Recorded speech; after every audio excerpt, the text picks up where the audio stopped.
Dans le livre, celui qui pourrait changer le monde, qui rassemble les écrits de Aaron Swartz, qui s'est malheureusement suicidé à l'âge de 26 ans, parce qu'il avait des affaires notamment avec la justice et la CIA, qui lui mettait des pressions, suite en fait à son parcours d'activiste. C'est quelqu'un qui travaillait dans le domaine informatique, mais qui s'est mis à parler plus généralement de politique et de la société en général, qui avait une idéologie qui était quand même pro-liberté en fait, dans la liberté des savoirs, des connaissances, des échanges, etc. Et aussi qui avait un penchant très social et très dans l'égalité des classes et tout ça. Et donc là, ce livre est très intéressant. C'était quand même un petit génie, parce qu'il a écrit sur ses blogs très très tôt sur plein de sujets divers et variés. Et d'ailleurs, je voudrais... son dernier chapitre concerne la non-scolarisation. Donc il y a beaucoup de choses intéressantes là-dedans qui dit des choses vraies sur l'école. Et j'aimerais vous lire un passage de son idéal d'éducation, en fait, enfin d'apprentissage. Tout cela m'amène à ma proposition sur la façon d'instruire les élèves dans n'importe quel domaine.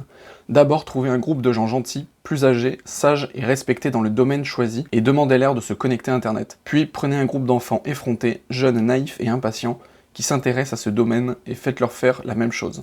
Ensuite, réunissez les deux groupes et regardez la magie opérer. Les plus âgés expliqueront beaucoup de choses aux plus jeunes, et les jeunes en apprendront aussi quelques-unes aux plus âgés. Les jeunes auront ainsi une occasion incroyable d'apprendre les fondamentaux directement de personnes qui les utilisent dans la vraie vie. Les plus âgés auront l'occasion de partager la joie que leur procure leur métier avec des enfants enthousiastes et désireux de l'apprendre. Si les relations en tête-à-tête entre l'enfant et l'adulte devraient être encouragées, nous ne voulons pas pour autant isoler le reste de la communauté. Il est important que tous les membres de la communauté aient une chance d'apprendre des autres. Très vite, certaines des meilleures méthodes explicatives deviendront bien connues et pourront être consignées à l'écrit.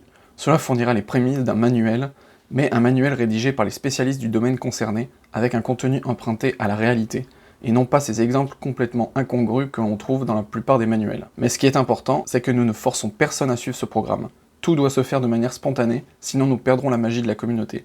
Mais avec un peu de chance, et si tout fonctionne bien, nous aurons créé une communauté éducative libre, agréable et ouverte au monde entier. Il me semble indéniable que tout le monde y gagnerait. Alors il faut savoir que quand il a écrit ça, il avait 14 ans. Donc ouais, il était vraiment très jeune et avancé intellectuellement. Mais à côté de ça, ce genre d'explication et de discours qui dit que comment en gros il faudrait l'éducation parfaite pour les enfants, tout ça, en fait bien sûr que tout ce qui est dit là-dedans est... Enfin moi je trouve bien et c'est pas bête. Mais le problème c'est que on vit dans un monde, dans une société où malheureusement il faut qu'il y ait des inégalités.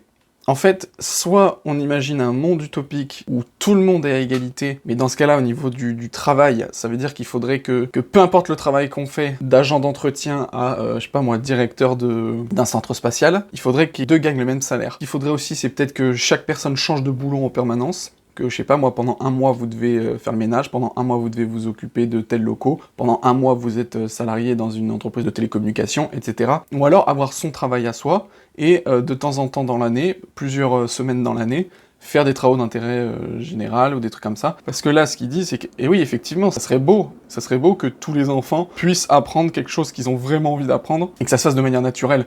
Le problème, c'est que si ce truc-là, il est appliqué à 100% de la population, donc à 100% des enfants, ça veut dire que dans cet idéal-là, 100% des enfants feront le boulot qu'ils auront rêvé de faire. Mais on voit bien que la société s'écroulerait, c'est impossible. Si vraiment tout le monde faisait leur métier de rêve, mais la société ne fonctionnerait pas. Même leur rêve, leur métier, ils ne pourraient pas le faire parce que la société s'effondrerait. Dans une société, il faut des métiers de base, que généralement, c'est des métiers dont on ne rêve pas, mais pourtant c'est les plus utiles à la société. C'est ça le problème, donc c'est très beau de vouloir des communautés comme ça, mais le problème c'est que c'est pas possible. Et ce que lui il a vécu, et son parcours et tout ça, lui il a une façon de penser, de faire qui est différente, mais voilà, ça marche parce qu'il est un parmi plein d'autres.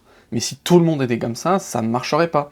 Et là, ce qu'il faisait, il vivait de ça, de ses blogs et tout ça, de ce qu'il faisait, ben il aurait pas pu le faire si tout le monde était comme lui, et si tout le monde avait fait ça. C'est un peu comme les discours, là, de motivation personnelle et tout machin. Moi, ça me fait bien rire, c'est des mecs qui te disent, ouais, comment changer ta vie, comment faire ça, comment te prendre en main, comment entreprendre, comment faire ci, machin. Mais faut arrêter. Parce que ce truc-là, quand tu le lis, tu dis « Ah ouais, c'est trop bien, faudrait que tout le monde fasse ça, et machin ». Mais le problème, c'est que si tout le monde faisait ça, pareil, la société s'écroule. S'il y a plus personne pour faire les métiers du bas, les métiers du haut n'existent pas. En fait, c'est paradoxal parce que ces gens-là, leur idéal, c'est vendre un maximum, leur livre ou leur conférence, pour gagner plus. Le problème, c'est que s'ils le vendaient à tout le monde et que ça marcherait sur tout le monde, in fine, la société, elle s'écroule. Mais enfin voilà, c'est des trucs un peu utopiques de dire « Ouais, voilà, comment faudrait que ça marche, c'est trop bien et tout ». Mais non, parce que si tout le monde faisait ce qui est dit comme ça ne servirait à rien parce que tout s'effondrerait. En tout cas, je vous recommande ces écrits à Aaron Swartz parce qu'il y a vraiment de très bonnes idées, de très bonnes choses dessus.